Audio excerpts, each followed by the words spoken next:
नमस्कार दोस्तों, आज हम बात करने जा रहे हैं इकिगाई बुक के बारे में, जिसे हेक्टर जेनेरिया और फेर्नेस मिरेकल ने लिखा है। इकिगाई एक जापानीज सीक्रेट कॉन्सेप्ट है जो कि आपको लंबी उम्र और लाइफ में खुश रहने के बारे में बताती है। यह किताब हमें बताती है कि किस तरह से इकिगाई के जापानीज कॉन्सेप्ट को फॉलो करके आप अपनी लाइफ को लंबा और हैप्पी बना सकते हैं। यह एक फैक्ट है कि जापान के ओकिनावा आइसलैंड पर रहने वाले लोग सबसे लंबी और खुशहाल जिंदगी जीते हैं। वर्ल्ड हेल्थ ऑर्गेनाइजेशन के अनुसार दुनिया के सबसे ज्यादा लाइफ एक्सपेंसिव का रिकॉर्ड इन्हीं लोगों के नाम पर है। लेकिन इसका क्या सीक्रेट है? इसका सीक्रेट यह है कि इकिगाई जो कि एक जापानीज कॉन्सेप्ट है, इसका मतलब है हमेशा बिजी रहने का आनंद। इकिगाई यानी आपके जीने की वजह, इकिगाई यानी आपके जीने का पर्पस। इकिगाई एक जापानीज शब्द है जिसका मतलब होता है जिंदा रहने का रीजन, जिंदगी का पर्पस, आपको दुनिया में आने का रीजन। जापानीज मानते हैं कि हर इंसान का कम से कम एक इकिगाई होता ही है, जो कि उन्हें खुद को समझने के बाद ही मिल पाता है। इकिगाई मिलना बहुत मुश्किल होता है, लोगों की पूरी जिंदगी इसे ढूंढने में निकल जाती है। आपको जानकर आश्चर्य होगा कि आपका भी एक इकिगाई है। सबसे पहले अपनी लाइफ में एक क्लियर पर्पस ढूंढना होता है। यह एक बेहतर जॉब ढूंढने, घर खरीदना, एक स्पेशल खाना पकाना या एग्जाम पास करने जितना छोटा भी हो सकता है। इससे हमें एक्टिव रहने में मदद मिलती है, क्योंकि हमारे गोल चाहे कितने भी बड़े हों या छोटे, वे हमें आगे बढ़ने की प्रेरणा देते हैं, जिससे हम एक्टिव और खुश रहने में मदद मिलती है। कई बार ऐसा होता है कि अपने भागदौड़ भरे जीवन में हम अक्सर उन कुछ सबसे जरूरी पलों को फील करने से चूक जाते हैं जो हमें अच्छे लगे थे या करना जरूरी थे। लेकिन इस बारे में उन पलों के लिए इकिगाई हमें उनके लिए ग्रेटिट्यूड में रहने की सलाह देने की बजाय इस बात पर ज्यादा ध्यान दिलाता है कि अगली बार से जैसे भी मौका मिले उन पलों को जीने पर ध्यान देना चाहिए। ये किताब आपको अपनी हैप्पी एक्टिविटीज, अपने सबसे अच्छे पलों को, प्रेजेंट मूवमेंट, उसमें आप कितना अच्छा महसूस करते हैं आदि को दिमाग में इमेजिन करने का तरीका बताती है, क्योंकि हम शायद ही कभी नोटिस करते हैं कि हम आज में कितना अच्छा कर सकते हैं। इसकी बजाय फ्यूचर के बारे में परेशान होते रहते हैं। इसलिए समय निकाल कर यह सोचना कि लाइफ में कहाँ हूँ और कहाँ पहुँचना चाहता हूँ और उसके लिए क्या क्या जरूरी काम करने हैं, इससे प्रेजेंट और फ्यूचर दोनों में इंसान को हैप्पीनेस और मन की शांति को पाने में मदद मिलती है। हमारी खुशी सिंप्लिसिटी में है। जापान के लोग सिंप्लिसिटी को पसंद करते हैं। कई लोगों ने बहुत बड़े बड़े इन्वेंशन किए, किताबें लिखी, रिसर्च की, बड़ी कामयाबी हासिल की, पर इसके बावजूद ये लोग लाइफ में सिंप्लिसिटी को इम्पोर्टेंस देते हैं। इसके अलावा जापान के ओकिनावा के लोग काइंडनेस को भी इम्पोर्टेंस देते हैं। इकिगाई किताब हमें हेल्दी रहने के लिए अवेयर करती है। ये बताती है कि हमेशा एक्टिव रहने के लिए शरीर को मूव करते रहना चाहिए। इसे हर पल करने के लिए आपको वॉकिंग या ऑफिस में अपनी रो में चलना चाहिए, अपनी कोई मनचाही एक्टिविटी करनी चाहिए। ये पॉजिटिविटी को बढ़ाने में मदद करती है। इसके अलावा आप अपना मनचाहा काम और पॉजिटिव सोच सिखाते हुए ये किताब हमें पॉजिटिव रहने में भी हेल्प करती है। अपनी इकिगाई को ढूंढें। अपनी इकिगाई को ढूंढने के लिए यहाँ 12 स्टेप्स दिए गए हैं, जिनके बारे में डिटेल से बात करेंगे। हर स्टेप बहुत ही ध्यान से समझें, क्योंकि हर स्टेप आपकी जिंदगी बदल सकता है। स्टेप 1, लाइफ का क्या मतलब है? आपकी लाइफ का मतलब क्या है? ये सवाल कभी ना कभी हम सबको परेशान करता है। एक बार सोचकर देखिए, अगर आपको जिंदगी का मकसद मिल जाए, जिंदगी का वह मकसद जिसे हम ढूंढ रहे हैं, तो समझ लीजिए आपको सुबह उठने की वजह मिल जाएगी, रात में सुकून से सोने की वजह मिल जाएगी। एक ऐसा मकसद जो जिंदगी भर आपकी खुशियों का कारण बन सके, इसी चीज को ढूंढने में मदद करती है इकिगाई। इस तरह अपने इकिगाई को ढूंढने के लिए आपको अपने आप से इन 4 सवालों को पूछना चाहिए। पहला सवाल, प्यार क्या है? यह सवाल शायद सबसे आसान है। इसके लिए आप सोचिए कि वह कौन सा काम है जो आपको सबसे अच्छा लगता है, जो आपको एनर्जी देता है, जिसे करने में आपको मजा आता है, जिसको करने से आपको बोरियत या थकावट नहीं होती है। या कुछ भी हो सकता है, जैसे पेंटिंग, गाना गाना, खाना बनाना, पढ़ना, घूमना, या फिर मेरी तरह यूट्यूबिंग करना। कोई भी ऐसा काम जो आपको बहुत ज्यादा अट्रैक्ट करता है। यह आपके ऑफिस का काम भी हो सकता है, फैमिली का काम भी हो सकता है, यह आपका पर्सनल इंटरेस्ट हो सकता है। दूसरा सवाल, आप किस काम में अच्छे हैं? आप कौन से काम में अच्छे हैं? किस काम में आप एक्सपर्ट हैं? आपके पास कौन कौन सी स्किल है जिसमें आप नेचुरली अच्छे हैं, या उसे करने और सीखने में आप उसमें दिलचस्पी रखते हैं? यह हर एक के लिए अलग अलग हो सकता है, इसलिए ऐसी चीजों को ढूंढें। भले ही उसमें आपका नेचुरल स्किल कम हो, परफेक्शन ना हो, तब भी प्रैक्टिस करते रहें। धीरे धीरे आप में स्किल और परफेक्शन आ जाएगी। तीसरा सवाल, क्या आपको इसके लिए पैसे मिलते हैं? बात सिर्फ प्यार और अच्छे की करें तो आपको कोई भी चीज करना पसंद हो सकता है, लेकिन ये जरूरी नहीं है कि इस चीज के लिए आपको पैसे दिए जाएं। हो सकता है आपको घर की सफाई करना बहुत पसंद हो, लेकिन इस चीज के लिए आपको कोई दूसरा पैसे नहीं देगा। इसलिए कोई ऐसा काम ढूंढे जिसकी दुनिया को जरूरत हो, ताकि उसके बदले वो आपको पे भी कर सके। चौथा सवाल, दुनिया की क्या जरूरत है? इसके लिए आप यह देखें कि जो आपको पसंद है क्या उनमें से लोगों को किसी भी चीज की जरूरत है, दुनिया को इनमें से क्या चाहिए जिनसे उनकी प्रॉब्लम सॉल्व हो सके, ताकि आप अपने मनपसंद काम करने के जरिए लोगों के प्रॉब्लम सॉल्व कर सके और पैसे कमाकर अपनी लाइफस्टाइल भी अच्छी कर सके। स्टेप 4, जापान के लोगों की लंबी, हैप्पी और हेल्दी रहने के 4 सीक्रेट। जापान के ओकिनावा के लोगों की लाइफ में कुछ खास हैबिट्स शामिल हैं जिनकी वजह से वो इतनी लंबी, हैप्पी और फुलफिल और क्वालिटी लाइफ जीते हैं। तनाव। जापान के लोगों का मानना है कि तनाव और डिप्रेशन लंबी उम्र के दुश्मन है, इसलिए खुशहाल लाइफ जीने के लिए तनाव को हमेशा दूर रखना चाहिए। खान पान। जापान के लोग कभी भी भर पेट खाना नहीं खाते हैं, वो हमेशा अपनी भूख का 80% ही खाना खाते हैं। इसके लिए आप जब भी खाना खाएं, जैसे ही आपका पेट भरने वाला हो तुरंत खाना खाना बंद कर दें। शुरुआत में आपको शायद पता ना चले कि कब आपने 80% खाना खा लिया, लेकिन जैसे जैसे आप इसको करेंगे तो धीरे धीरे सीख जाएंगे। रिसेंट स्टडी में पता चला है कि ओकिनावा के लोग रोज एवरेज 1800 से 1900 कैलोरीज लेते हैं। इसके अलावा जापान के लोग रोज एवरेज 18 अलग अलग तरह के फूड खाते हैं। फलों और सब्जियों की 5 सर्विंग हर रोज लेते हैं, जिसमें अलग अलग रंग की शिमला मिर्च, गाजर, पालक, गोभी, आलू, फलियां और सेबीन होते हैं। 30% कैलोरीज जापान के लोग सिर्फ सब्जियों में आती है। गेहूं जापानीज लोगों की नींव है और सफेद चावल वो रोज खाते हैं। मछली हर हफ्ते में 3 बार खाते हैं। एवरेज नमक 7 ग्राम से लेकर 12 ग्राम तक ही खाते हैं। इसके अलावा जापान के लोग ग्रीन टी और व्हाइट टी को भी कंज्यूम करते हैं। एक समय में एक काम करें। आप जो भी काम करते हैं उसको करते समय फोकस होना बहुत जरूरी है। फोकस होने से आपके काम में फ्लो आता है, जिससे आप वो काम बहुत आसानी और बिना थके कर सकते हैं। इसलिए हमेशा वो काम चुनें जिसे करने के लिए आपको रिसर्च करनी पड़े, आपको मेहनत करनी पड़े, आपके दिमाग को हमेशा सोचना पड़े, ताकि आपका फोकस बना रहे। हमें ऐसा लगता है कि एक साथ एक से ज्यादा काम करने से हम अपना समय बचाते हैं और ज्यादा काम कम समय में खत्म कर सकते हैं, लेकिन ऐसा करने के लिए साइंटिफिक एडवांस इससे बिल्कुल अपोजिट है। रिसर्च में ये साबित हुआ है कि जो लोग एक समय में एक से ज्यादा काम करते हैं वो काम को लेट खत्म करते हैं, साथ ही उस काम को करते समय वो बिल्कुल भी प्रोटेक्टिव नहीं होते हैं। इसलिए हमें एक समय में पूरे फोकस के साथ एक ही काम करना चाहिए। स्टेप 5,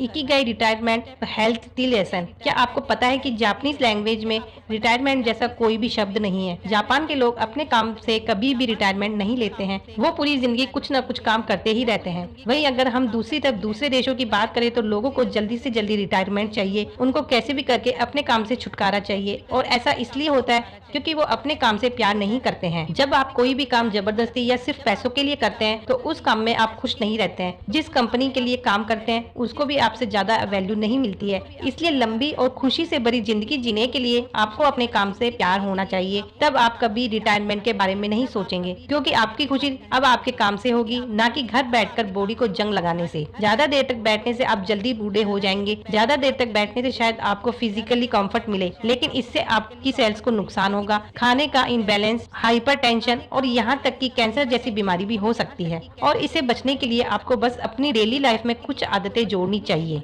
रोज कम से कम 21 मिनट चलें, लिफ्ट या एलिवेटर का इस्तेमाल ना करें, सोशल एक्टिविटीज में पार्टिसिपेट करें ताकि आप देर तक टीवी के सामने बैठे ना रहें। एक अच्छी क्वालिटी की नींद लें, 7 से 9 घंटे की नींद लें, इससे ज्यादा ना सोएं। अपने बच्चों या पेट के साथ खेलें। शुरुआत में आप अपना टाइमर भी लगा सकते हैं ताकि आपको याद रहे कि चलने का समय हो गया है। स्टेप 6, काम पर ध्यान दें। काम में फोकस और फ्लो लाने के लिए आपको बताई गई बातों को फॉलो करना चाहिए। मुश्किल काम को चुनें। जैसा कि हमने पहले डिस्कस किया था कि हमेशा वो काम चुनें जिसे करने के लिए आपको रिसर्च करना पड़े, उसको करने के लिए आपको मेहनत करनी पड़े, आपके दिमाग को हमेशा सोचना पड़े ताकि आपका फोकस बना रहे। ध्यान रहे कि कोई ऐसा काम ना चुन ले जो आपकी एबिलिटी से बाहर हो और उसको करना आपके लिए इतना ज्यादा मुश्किल हो कि कुछ दिनों बाद उसको करना आप बंद कर दें। कोई ऐसा काम भी ना करने लग जाएं जो आपके लिए बहुत ज्यादा आसान हो, जिसे करते समय आप बोर फील करें, उसको करना बंद कर दें। किसी भी काम को शुरू करने से पहले आपके पास उसको करने का क्लियर ऑब्जेक्टिव होना चाहिए कि आपको क्या करना है, कब करना है, किस लिए करना है, क्यों करना है। ये सब बातें आपको पहले से पता होनी चाहिए। आपको खत्म करने के लिए एक डेडलाइन होनी चाहिए ताकि उसको आप समय पर खत्म कर सकें और उसको आगे के लिए न टालें। स्टेप 7, इकिगाई के जरिए कामयाबी के 10 छोटे नियम। अपने आप को अच्छे दोस्तों से घेरें, स्लो स्पीड में लाइफ जिए, खाना खाते वक्त अपना पेट पूरी तरह से ना भरें, अपनी बॉडी को शेप में लाएं, आज में रहें, हमेशा मुस्कुराएं, एक्टिव रहें, रिटायर ना हो, नेचर के साथ जुड़े, आभारी रहना सीखें, अपने इकिगाई को ढूंढें और उसको फॉलो करें। स्टेप 8, ओकिनावा के बुजुर्गों की सलाह। बुजुर्गों के पास अपने सालों के अनुभव से दुनिया के साथ शेयर करने के लिए बहुत ज्ञान होता है। हम में से जो यंग हैं वे कभी कभी ऐसा दिखावा कर सकते हैं जैसे वे सब कुछ जानते हैं, लेकिन हमें अपने से सीनियर गार्जियन से लाइफ के बारे में जरूरी बातें सीखनी चाहिए जिन्हें वो हमसे ज्यादा और अच्छे से जानते हैं। स्टेप 9, हेल्दी रहने का एक नियम, दिन भर पर चलते रहना, चाहे काम हो। ओकिनावा के निवासियों का सजेशन है कि हेल्दी रहने के लिए आपको हमेशा कोई खेल खेलने या दौड़ने की जरूरत नहीं है। इसके लिए आप अपने कन्वेंस के अनुसार कोई भी चलने वाली एक्टिविटी को डिसाइड कर सकते हैं। लंबा जीवन जीने के लिए इन 5 सीक्रेट्स को शेयर करते हैं। पहला है चिंता ना करें। लंबे जीवन का सीक्रेट चिंता ना करना है और अपने दिल को जवान बनाए रखने के लिए उसे बूढ़ा ना होने दें। अपने चेहरे पर एक अच्छी मुस्कान के साथ अपने दिल को लोगों के सामने खोलें। अगर आप मुस्कुराते हैं तो अपना दिल खोलते हैं तो आपके नाती पोते और बाकी सभी लोग आपको देखना चाहेंगे। चिंता से बचने का सबसे अच्छा तरीका है बाहर निकलना और लोगों से मिलना जुलना। जापान के बड़े बुजुर्ग लोग अक्सर इस काम को करते हैं। यही कारण है कि जिसकी वजह से वो लोग इतने लंबे समय तक जिंदा रह पाए हैं। सीधे शब्दों में कहें तो उनके अनुसार लंबा जीवन जीने के लिए आपको चिंता करने की बजाय खुश रहने की जरूरत है। दूसरा है अच्छी आदतें बनाएं। लंबे जीवन के लिए अच्छी आदतें सबसे ज्यादा मायने रखती हैं। आज के समय में देर से उठना सबसे बड़ी बुरी आदत बन गई है। देर से उठने की वजह से आपका शरीर फुर्तीला नहीं रह जाता है, जिसकी वजह से आप पूरे दिन आलसी बने रहते हैं। तो सबसे पहले सुबह जल्दी उठने की आदत डालें और सुबह ऐसा कोई काम करें जो आपके शरीर को फुर्तीला बना दे। कोई भी ऐसा काम जो आपको सुकून दे। तीसरा स्टेप है हर दिन अपनी दोस्ती पर ध्यान दें। अपने दोस्तों से मिलते रहना चाहिए। आपके जीवन में एक और साल जोड़ता है। अपने दोस्तों से मिलते रहना आपके जीवन में एक और साल जोड़ता रहता है, क्योंकि आपके दोस्त वो इंसान है जो आपको खुश और स्पेशल महसूस करवाते हैं। और दोस्तों के साथ रहना जीवन में सबसे ज्यादा सुखदायी होता है। हर दिन उन लोगों के साथ बात करना जिनसे आप प्यार करते हैं लंबे जीवन का सीक्रेट है। तो इन चीज की इम्पोर्टेंस को समझें और अपने दोस्तों के साथ साथ समय जरूर बिताएं। अपने पड़ोसियों के साथ बातें करना, चाय पीना और साथ में गाना गाना ये लाइफ की सबसे अच्छी चीज है। अपने दोस्तों के साथ नई जगह पर जाएं, इससे आपको ज्यादा खुशी मिलेगी। लंबी लाइफ का यही सीक्रेट है, लोगों के साथ मिलना और एक जगह से दूसरी जगह जाना। एक लंबी लाइफ के लिए कामों को धीरे और आराम से करने पर ध्यान दें। अगर आप जल्दी में नहीं है तो आप ज्यादा समय तक जिंदा रहेंगे। जापान के काफी बुजुर्ग लंबे समय तक जिंदा रहने के लिए इस सीक्रेट को शेयर करते हैं। वे सुबह जल्दी उठकर अपनी एक्सरसाइज करते हैं, अच्छा नाश्ता करते हैं और जब वो इन सब के बाद थक जाते हैं तो अपने दोस्तों से मिलने के लिए चले जाते हैं। हर दिन कई अलग अलग चीजें करने से उनका जीवन बढ़ता है। जैसे कि आजकल के लोग अपने बिजी शेड्यूल की वजह से काफी ज्यादा बिजी रहते हैं और कभी कभी अपने आप को ओवरवायलेट भी हो जाते हैं, लेकिन ऐसा करना कभी भी आपकी लाइफ को बढ़ा नहीं सकता। इसलिए ओवरलोडेड होने पर एक समय में एक काम पर ध्यान दें। ऐसा करके आप अपने आज के काम को सही तरीके से पूरा भी कर सकते हैं। ध्यान रखें कि लंबी लाइफ का सीक्रेट जल्दी सोना, जल्दी उठना और टहलने जाना है। अगर आप शांति से रहते हैं और छोटी छोटी चीजों का आनंद लेते हैं, अपने दोस्तों के साथ मिलते हैं, तो आपको ज्यादा जीने से कोई नहीं रोक सकता। आशावादी बने। हर दिन खुद से कहें आज का दिन हेल्दी और एनर्जी से भरपूर होगा। इसे पूरी तरह से जिए। बेशक आपकी उम्र कितनी भी हो या आप कितना भी कमजोर महसूस कर रहे हो, खुद से कहें मुझे अब भी बहुत कुछ करना है। और ये कहते हुए जोर से हंसें। हंसी सबसे जरूरी चीज है, इसलिए आप जहाँ भी जाते हैं वहाँ हंसें। इससे आपका और आपके साथ रहने वाले हर इंसान का मूड अच्छा रहेगा और काम करने के लिए आपको मोटिवेशन मिलेगी। स्टेप 11 लोगोथेरेपी से इकिगाई। लोगों के न खुश रहने का सबसे बड़ा कारण लाइफ में किसी पर्पस का ना होना है। लाइफ में पर्पस ना होने की वजह से लाइफ मीनिंगफुल नहीं लगती है और यह आपकी उदासी की वजह बन जाती है, जिससे ज्यादा समय तक खुश रहना इम्पॉसिबल हो जाता है। यहाँ तक कि कई लोग उम्मीद छोड़ देते हैं और सुसाइड करने की कोशिश भी करते हैं, जो बहुत बड़ी प्रॉब्लम है। इस प्रॉब्लम को दूर करने के लिए आप किताब में बताई गई लोगोथेरेपी टेक्निक का इस्तेमाल कर सकते हैं। लोगोथेरेपी क्या है? लोगोथेरेपी मरीजों को अपने न्यूरोसेंस को सामना करने के लिए कॉन्शियस रूप से अपनी लाइफ के पर्पस की खोज करने के लिए इंस्पायर करती है। अपनी डेस्टिनी को पूरा करने के उनकी खोज तब उन्हें आगे बढ़ने के लिए इंस्पायर करती है। लोगोथेरेपी पास्ट की मेंटल ब्लॉकेज को तोड़ती है और रास्ते में आने वाली सभी रुकावटों पर काबू पाती है। लोगोथेरेपी के पर्पस को इन 5 स्टेप्स में अच्छे से समझा जा सकता है। इंसान अंदर से खाली, निराश या चिंतित महसूस करता है। दूसरा, थेरेपिस्ट उन्हें दिखाते हैं कि वे जो महसूस कर रहे हैं वह एक मीनिंगफुल लाइफ पाने की इच्छा है। तीसरा है जिससे मरीज को उस खास समय में अपनी लाइफ के पर्पस का पता चलता है। चौथा है मरीज अपनी मर्जी से उस भाग्य को एक्सेप्ट या रिजेक्ट करने का फैसला करता है, जिससे उसकी पूरी लाइफ जुड़ी होती है। पांचवा है और जब मरीज को अपनी लाइफ के लिए नया पैशन मिल जाता है तो उसका ये नया पैशन उसी की रुकावटों और दुखों को दूर करने में मदद करता है। अगर इंसान को ऐसा करने में मदद की जरूरत है तो लोगोथेरेपी उसके विजुअलाइजेशन के जरिए उसकी मदद करती है। उन्हें अपनी लाइफ के पर्पस की खोज में और बाद में परेशानियों पर काबू पाने में गाइडेंस की जरूरत होती है, ताकि वह अपने पर्पस की ओर बढ़ सके।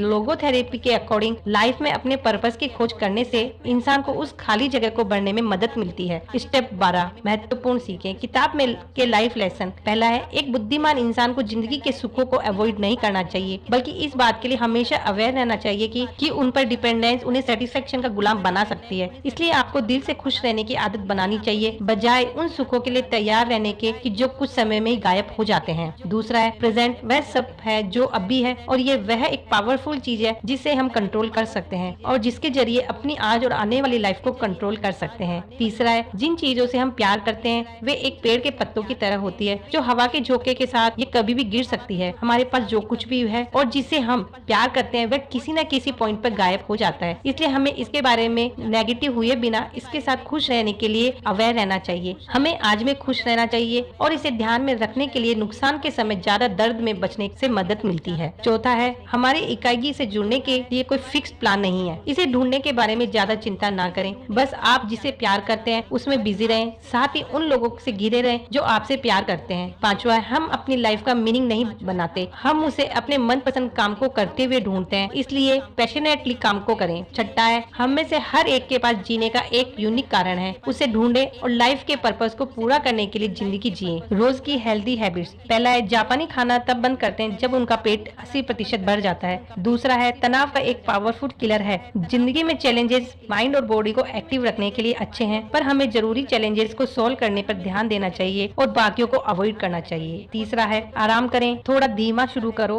और करते रहें, अच्छा खाएं और सो जाएं, सब कुछ ठीक है। लाइफ एक मैराथन है, 100 मीटर की स्पीड नहीं है। तीसरा है, अपने माइंड और बॉडी को बिजी रखें। चौथा है, क्लियर पर्पस वाले लोग कभी भी रिटायर नहीं होते हैं और अपनी आखिरी सांस तक अपने पैशन के साथ बने रहते हैं। पांचवा है, मुस्कुराएं और लोगों से मिलें। छठा है, बहुत मेहनत करें लेकिन अपनी इकिगाई पर, बाकी पर जितना हो सके उतनी कम मेहनत करें। सातवां है, शुरुआत करें और आसान और सबसे ज्यादा कंफर्टेबल स्टेप के साथ शुरुआत करें। समय और इम्पोर्टेंस के साथ अपने इम्प्रूव करते रहें। खाने की आदतें, सब कुछ थोड़ा थोड़ा खाएं, अलग अलग तरह का खाना खाएं, खास तौर से सब्जियां। इसके अलावा ओकिनावा के लोग चीनी कभी कभार ही खाते हैं, लेकिन कोई मिठाई या चॉकलेट नहीं या नहीं के बराबर खाते हैं। इसलिए शुगर जैसी बीमारी जापान में रेयर ही सुनने को मिलती है। तो शुगर से बचने और हेल्दी रहने के लिए आप भी इस तरीके का इस्तेमाल करें। सिट्रस फल खूब खाएं, इनमें से एक केमिकल होता है जो कैंसर, डायबिटीज और मोटापे को रोकता है। इन सब बातों का निष्कर्ष यह निकलता है दोस्तों, जापानी लोगों की खुशी और हेल्दी रहने का सीक्रेट है जिसे इकिगाई कहते हैं, जिसमें हमने सीखा कि पैशनेट काम करने पर ज्यादा समय, एनर्जी और ध्यान देना चाहिए। अपने मनचाहे काम से लोगों की जिंदगी में वैल्यू ऐड करना चाहिए ताकि आप भी अपने पैशन से काम कर सकें और लोगों की प्रॉब्लम भी सोल्व हो